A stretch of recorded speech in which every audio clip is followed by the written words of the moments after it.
I'm so glad you're interested, manager. Here, take this prize. Ugh, Xingyi.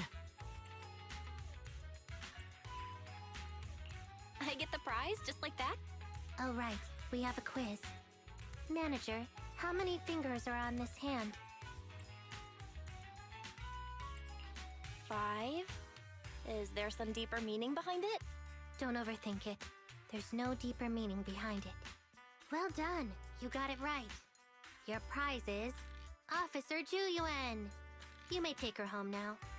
I can't believe I'm the prize for such a simple question. Xingyi, have you forgotten our friendship? Looks like you've accepted reality and given up resisting. Good.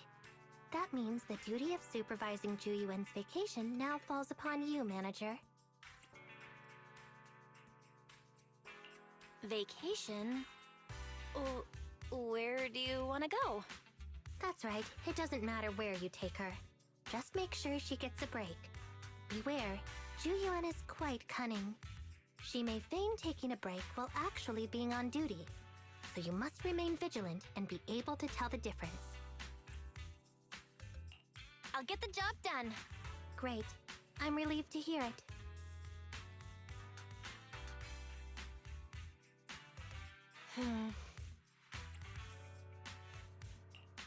So, where would you like to go, Yuan? How about 6th Street? You're not secretly trying to patrol there, are you? Not at all. There's just a lot of stores in that area, so we can kill some time visiting each one. The metro's quite crowded today. You might not know this because you usually drive a patrol car. I don't think so. I take the metro to the office every morning, and it's never this crowded. The morning? What time? The first train. It's usually just me on there. Oh, I think we're here. Ah, even the sky looks more beautiful when I'm on vacation. I can tell that's just a line. Why would anyone be so reluctant to go on vacation? I don't understand the world of serious people. It's not that I dislike vacations, just mandatory ones. I was suddenly informed that leave can no longer be carried forward to the following year when I just managed to accumulate 79 days of leave. They can't afford to pay me if I convert my leave into cash, so I was forced to go on vacation. But there's still so much work to be done. I can't just leave it all to my colleagues and run off to have fun on my own. I have no choice but to take a break for a couple of days. Ugh!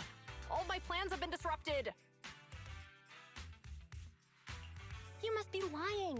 No one who actually wants to take a break can manage to save up 79 days of leave. I bet you never even planned to use any of it. I was planning to take a short break after getting through this hectic period. Manager, please don't give me the stare of justice. Fine. I promise I'll rest properly today under your supervision. It never occurred to me how excellent the location of this cafe was. You mean Tin Master has a great eye for prime real estate?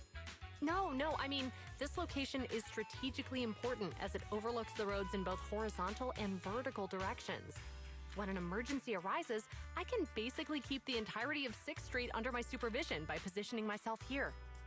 It's a shame that the windows and doors are all glass. They need to be reinforced with bulletproof materials first. What kind of emergency do you have on your mind? An ethereal crisis? Or a new Eridu defense war? Where should I place my camera? You're using that stare of justice on me again. Oh, sorry. Old habits die hard. Oh, 6th Street is a really great place. What was the name of the store we walked past just now? 404 Error? It seems to be perfectly built to withstand air attacks, and can also be used as a shelter when certain natural disasters strike. What now? An alien invasion? An ice age apocalypse? Can you at least try to maintain a more positive outlook for our city? We can never be too prepared for emergencies. I know. Vacation. I'm sorry. It's just work habits, you know? You have a couple of your own too, right? At most, I just get cranky when I can't remember which movies a certain actor appeared in. It's nothing compared to you.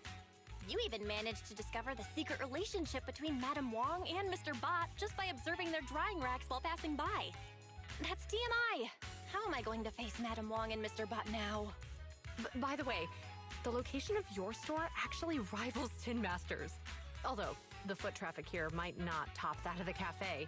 The 2 exits on the adjacent streets lead to 4 different directions, and there's also a parking lot. And this place is relatively quiet in this bustling city. It's a perfect place to stage a ruse to confuse your enemies so you can operate in shadows.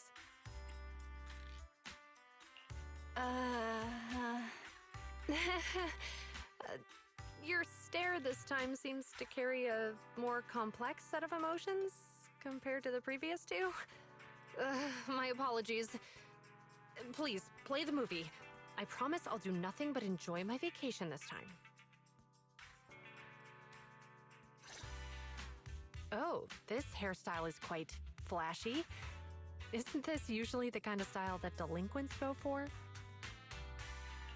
Well, the protagonist is a middle-aged man who doesn't exactly go by the book. But in a movie like this, the flashier the hairstyle, the better. Huh? Why's that? As long as the protag makes his entrance with that bizarre hairstyle, the story can then develop in a million possible ways. As for that middle-aged man, he could be someone who likes to make wild guesses about the case, someone who is bullied by spoiled brats, or even someone who loses his memory 365 times a year. Anything feels possible. Manager, were you doling out spoilers just now? Oops.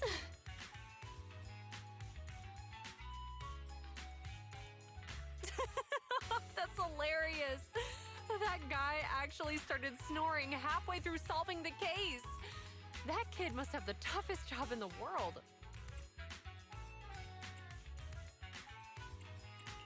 Wow, did you just laugh? That's a first for me. Kudos to the protagonist. Wouldn't you find it ridiculous? Being, you know, a professional in the field and all? How else can you make people laugh if not by making it ridiculous? I'm not so out of it that I expect everything to be done by the book in a comedy. Besides, I've actually gained a lot of inspiration from it.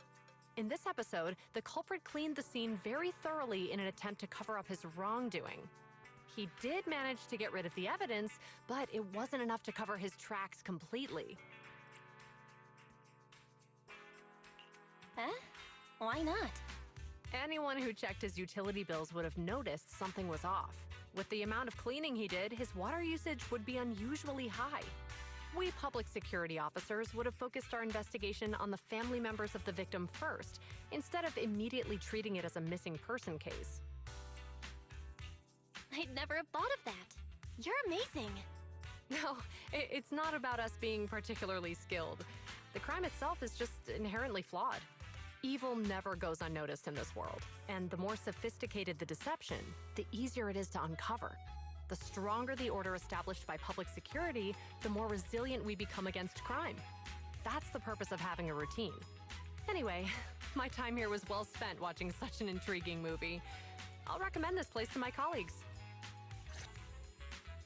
You do have a wide array of vintage videotape players of different models at your store, right? Yes, and we have a pretty comprehensive collection. Here's the thing. We've recently seized a batch of vintage videotapes with all their covers torn off. Those videotapes can only be played on a player of a niche and ancient model. Public security doesn't have that kind of player. So I'd like to borrow yours here to see what's on those tapes.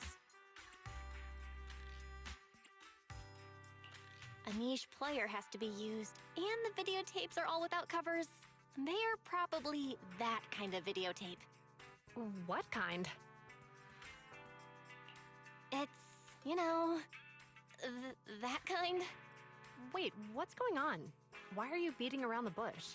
Are you under some sort of NDA? Forget it. I'll just show it to you. Don't say I didn't warn you.